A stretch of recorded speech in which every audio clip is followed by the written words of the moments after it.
In this module, we're going to continue looking at significant figures.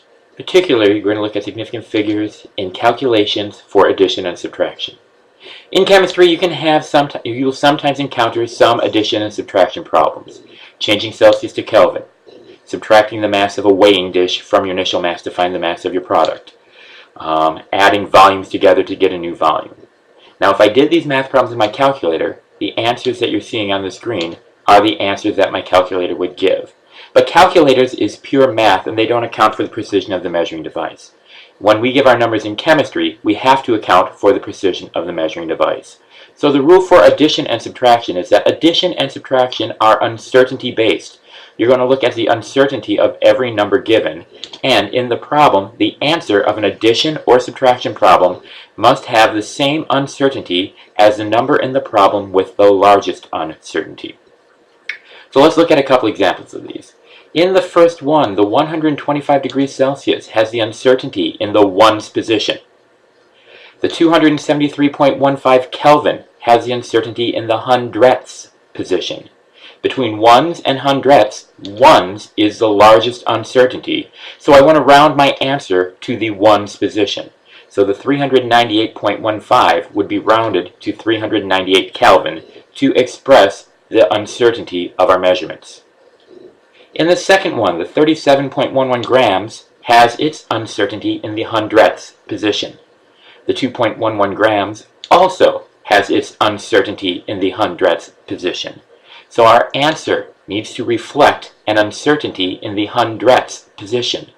The 35 grams from my calculator does not do that, so I need to add 2 more zeros to report my answer at 35.00, so that my answer does have its uncertainty in the hundredths position.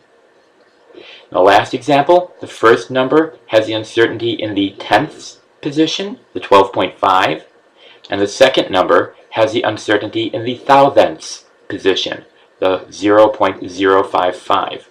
Between tenths and thousandths, tenth is the largest uncertainty. So that is the value that I want to report my answer to. So I would round that answer so that it is reported as 12.6 milliliters.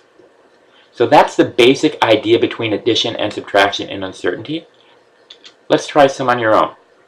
Here are 3 addition and subtraction problems you could encounter in chemistry. Pause the video, solve them. When you are finished, unpause the video, and we'll go over the answers. In the first problem, the first digit has the uncertainty in the hundredths. The second given number has the uncertainty in the tenths. Tenth is the largest value, so our uncertainty should be recorded to the tenths. So after I do my math, I should get 43.3 degrees Celsius. In the second problem, the first number has its uncertainty in the ones position. The second one has the uncertainty in the tenths position. So between those two, the largest uncertainty is the ones. So I should report my answer to the ones position and report it as 136 grams. The last example, the first number has the uncertainty in the hundreds position. And if you don't understand why the uncertainty is the hundreds, go back to the sig figs and given numbers module. The second digit has uncertainty in the ones. Between hundreds and ones, hundreds is the largest uncertainty, so our answer should be reported as 100 milliliters. In this case, the 5 milliliters that we added is so small that it is enveloped by the uncertainty of the larger number, and it really doesn't make a difference in our final reporting of the answer. That ends this module on significant figures in addition and subtraction.